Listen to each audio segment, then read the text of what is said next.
You know that pervasive myth that seems to hold everyone back? It's the belief in the quantum leap. It's that Hollywood idea that life changes in a single, dramatic, cinematic moment. We spend our lives waiting for the lottery win, the viral video, or that sudden epiphany that magically fixes our broken routines. But look, as a content strategist who spends all day analyzing the data of human behavior, I can tell you, that is statistically false. Real transformation? It's actually kind of boring. It's slow. It's invisible to the outside world until one day it becomes undeniable. For years, I chased that overnight success model. I was running in circles, looking for the magic bullet. My breakthrough didn't come from some grand master plan. It came from the aggregation of marginal gains. It is literally the mathematical principle of compound interest, but applied to human potential. The math is simple.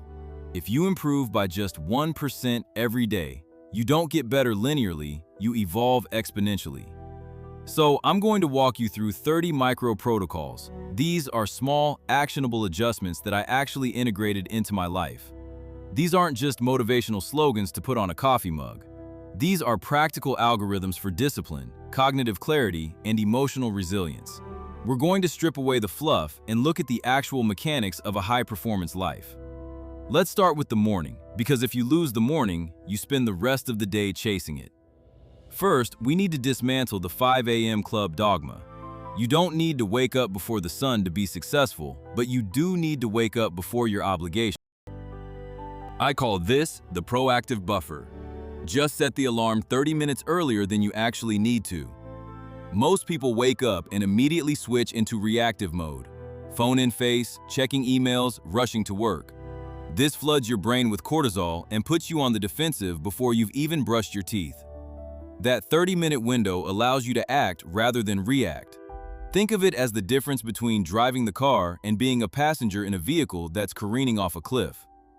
Own the morning, and you own the leverage for the rest of the day. Once you're up, we move to the hydraulic reset. Think about it. After 6 to 8 hours of sleep, your body is in a state of clinical dehydration. Your brain tissue literally shrinks when dehydrated, which impairs focus and cognitive function. Yet, most of us reach for coffee immediately. But coffee is a diuretic. It dehydrates you further. You need to repressurize the system first. Drinking a large glass of water the moment your feet hit the floor isn't just about thirst, it's a metabolic signal. It jumpstarts your digestive system and fires up your neural pathways. You are priming the pump before you expect the engine to run. Next, do something that sounds trivial, almost military. Make your bed. Admiral William McRaven famously advocated for this, and the neuroscience actually backs him up. It's not just about being tidy. Making your bed creates a closed loop. It is a completed task. By doing this, you trigger a small release of dopamine, the reward chemical, within the first 5 minutes of your day. You are signaling to your brain that you are a person who creates order out of chaos. It sets a subconscious standard. If I attend to the details here, I will attend to the details everywhere. Now that the brain is awake, we need to protect its energy. Willpower is a finite resource, exactly like a battery. Every decision you make drains it. This is called decision fatigue. If you wake up asking, "What should I do today?" you are wasting high-quality morning energy on low-level management tasks. That's why you need the decision detox. Plan your day the night before. By scripting your day in the evening, you outsource the executive function to your past self. When you wake up, you don't have to think, you just have to execute. This protects your morning mental energy for deep, creative work rather than logistical planning. And before you rush out the door, we need some neural reprogramming. The human brain has a negativity bias, an evolutionary adaptation that makes us hyper-aware of threats. To be happy, you have to actively fight your biology. Write down one sentence of gratitude. This isn't spiritual fluff, it is cognitive training.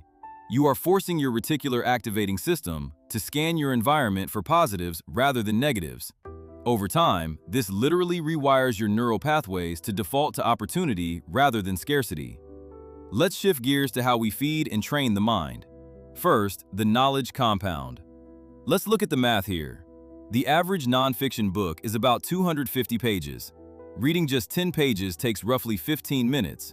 If you stick to this micro habit, you will read about 15 books a year. The average person reads less than one. In 5 years, you will have consumed 75 books worth of specialized knowledge. That is the equivalent of a PhD in your chosen field.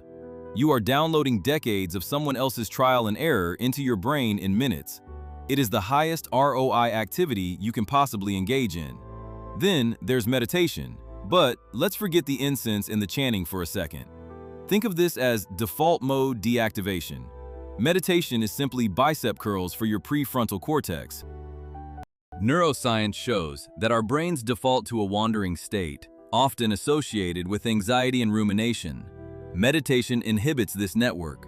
By sitting for 5 minutes and practicing returning your attention to your breath, you are physically thickening the gray matter in the areas of the brain responsible for emotional regulation and focus. It's not about clearing your mind, it's about regaining command over it. To keep that mind directed, use the North Star Protocol. We all have goals, but we suffer from intention drift. The noise of daily life washes away our long-term vision. Write your single most important goal every morning. This utilizes the generation effect. Information is better remembered if it is generated from your own mind rather than simply read. By physically writing it out, you imprint the priority onto your subconscious. It forces you to filter every subsequent action that day through the lens of, does this help me achieve X? Then, pay attention to your linguistic engineering, or positive self-talk. Your internal monologue acts as the operating system for your reality.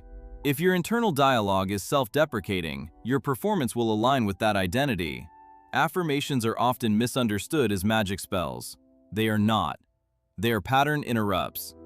When you consciously repeat a statement of identity, I am disciplined, I am a problem solver, you are challenging the old synaptic connections of self-doubt.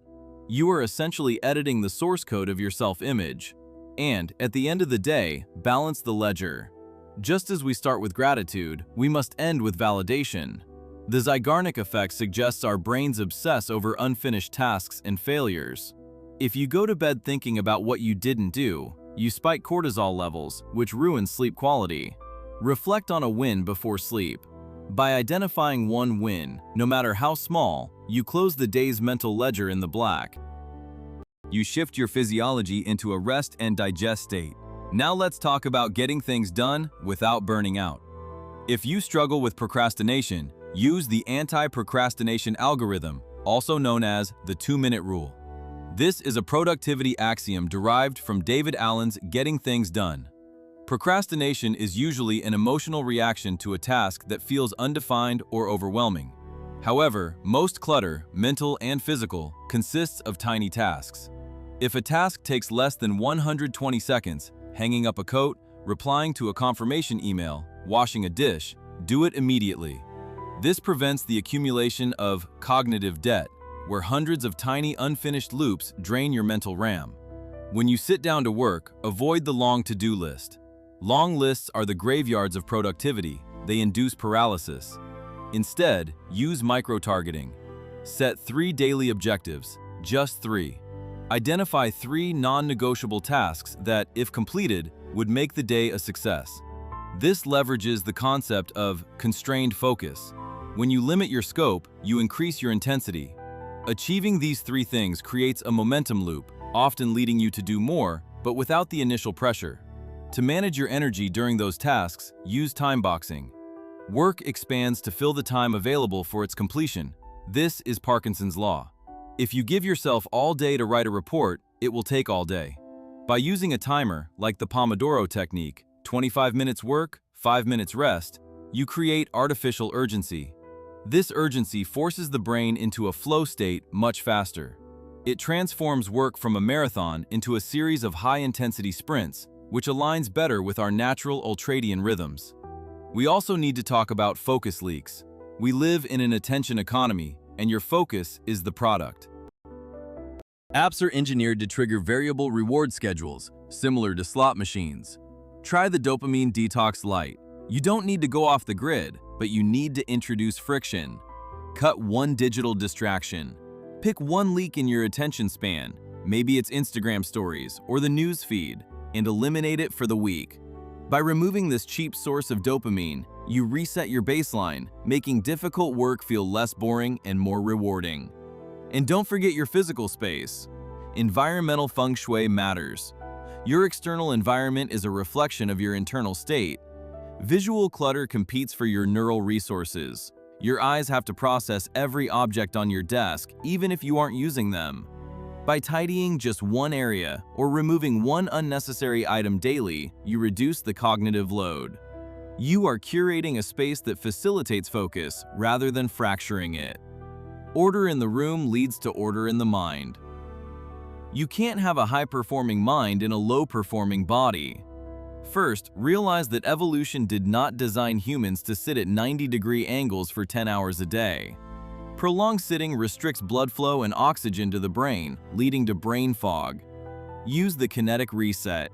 Stretch for 2 minutes every hour. It acts as a system reboot. It circulates lymph fluid, releases tension in the hips and shoulders, and sends a fresh supply of oxygenated blood to the prefrontal cortex. It's a physical intervention for a mental decline. Better yet, engage in postural engagement. Stand up for 10 minutes every hour. Standing does more than burn a few extra calories, it changes your hormonal profile. Studies suggest that changing posture can influence risk tolerance and confidence. When you stand, you engage your core and stabilizer muscles, which signals alertness to the nervous system. If you are stuck on a creative problem, stand up.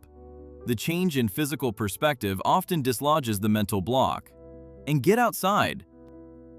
We need optical expansion. When you walk outside and your eyes scan the horizon, the lateral movement of images across your retina, optic flow, suppresses the amygdala, the brain's anxiety center. Furthermore, exposure to natural light regulates your circadian rhythm. No app can replicate the neurobiological benefits of fresh air and photons hitting your eyes. It is the ultimate reset button for stress. Regarding fuel, focus on glycemic control. Energy management is actually blood sugar management. When you consume high-sugar foods, you get a glucose spike followed inevitably by an insulin crash. That afternoon slump isn't a lack of motivation, it's a biological crash. By limiting refined sugars, you stabilize your blood glucose. Steady glucose means steady focus. You stop riding the energy roller coaster and start operating on a stable plateau of productivity. Finally, protect your sleep with the blue light blockade. The blue light emitted by LED screens mimics the wavelength of the noon sun. When you scroll Instagram at 11 p.m., you are biologically shouting at your pineal gland that it is midday. This suppresses melatonin production, the hormone responsible for deep sleep. By instituting a digital sunset 30 minutes before sleep, you allow your body's natural chemistry to prepare for restoration. Deep sleep is where memory consolidation and emotional processing happen. Protect it at all costs. Success isn't just about robots and algorithms, it's about how you relate to people and yourself. Start with the Essentialist Protocol. Say no more often. Every time you say yes to something minor, you are saying no to something major. Time is a zero-sum game. The ability to decline requests is a skill of resource protection. Successful people are not those who do everything. They are those who focus exclusively on what moves the needle. Saying no establishes boundaries and teaches others to value your time. It shifts you from being a people pleaser to being a priority executor. Conversely, when you do engage, use the Boomerang Effect. Compliment one person a day. Social connection is a fundamental human need. When you genuinely compliment someone, you trigger oxytocin in both the recipient and yourself. It breaks down social barriers and creates a positive feedback loop. From a selfish perspective, being known as a source of positivity attracts opportunities. It elevates your social status and improves your own mood instantly through the mechanism of emotional contagion. But be careful who you let into your headspace. Curate the feed. You are the average of the 5 people you spend the most time with. And in the modern age, that includes the people you follow online. If you follow accounts that induce outrage, envy, or insecurity, you are voluntarily poisoning your psyche. Treat your information diet with the same rigor as your nutritional diet. By unfollowing one toxic account a week, you curate a digital environment that educates and inspires, rather than drains and depresses. You can also hack your own mood with facial feedback. Smile intentionally. The facial feedback hypothesis suggests that the relationship between emotion and expression is bidirectional. You don't just smile because you are happy, you can actually induce happiness by smiling. It signals the brain to release serotonin. Even if it feels mechanical at first, the physiological act creates a psychological shift. It is a fake-it-till-you-make-it hack for your neurotransmitters. And please, adopt the Kaizen philosophy. Celebrate progress, not perfection. Perfectionism is just procrastination in a tuxedo. It paralyzes action because the standard is impossibly high. The Japanese concept of Kaizen focuses on continuous improvement. If you focus on being 1% better than yesterday, the pressure disappears, replaced by curiosity. Celebrating small wins creates the dopamine reinforcement needed to keep going. Consistency beats intensity every single time. Let's wrap up with a few habits for the long haul. Go on a low-information diet. The news business model is predicated on hijacking your amygdala. It sells fear because fear captures attention. However, 99% of breaking news is outside your circle of control. Consuming it creates anxiety without agency. You feel bad but can't do anything about it. By limiting news consumption, you reclaim mental bandwidth for problems you can actually solve. For your health, focus on nutritional density. Radical diets often fail because they are restrictive. This habit is additive. Instead of cutting things out, simply add one nutrient-dense vegetable to your plate. It's a psychological trick. By filling up on high-fiber, vitamin-rich foods, you naturally crowd out the processed garbage.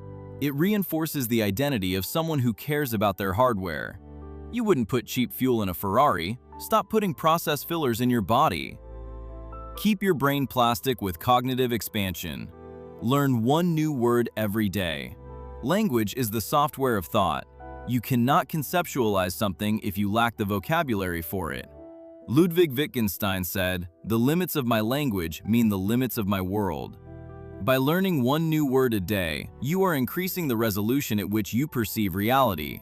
It keeps the brain plastic and improves your ability to articulate complex ideas, which is a key driver of professional success. When things get tough, and they will, use the vagus nerve reset. When you feel overwhelmed, your sympathetic nervous system, fight or flight, is in overdrive. You can hack this system using your breath.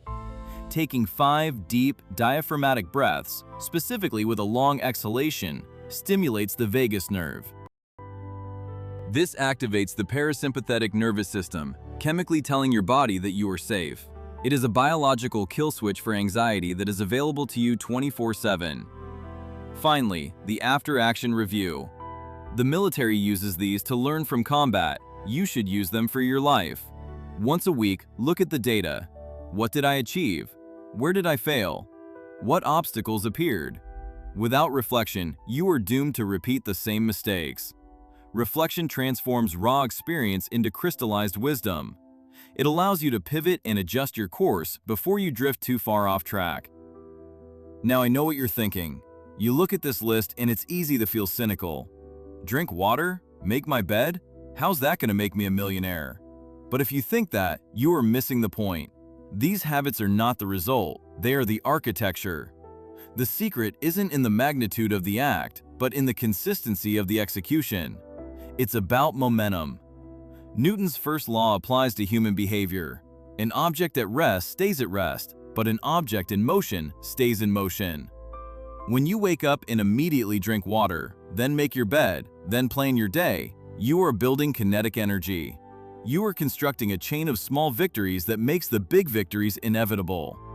But here's the trap, and please listen to this. Do not try to do all 30 of these tomorrow. That is a recipe for burnout. Pick one. Just one. Maybe it's the proactive buffer. Maybe it's the digital sunset. Master it until it becomes automatic, until it requires zero willpower. Then, and only then, stack the next one on top. This is how you re-engineer a life, not with a wrecking ball, but with a series of deliberate strategic choices. You are building a new identity, brick by boring brick. And one day, 6 months or a year from now, you will look back and realize that you are unrecognizable to your former self. You didn't find a miracle, you built one. So don't worry about the rest of your life. Just win the next 24 hours. Start now.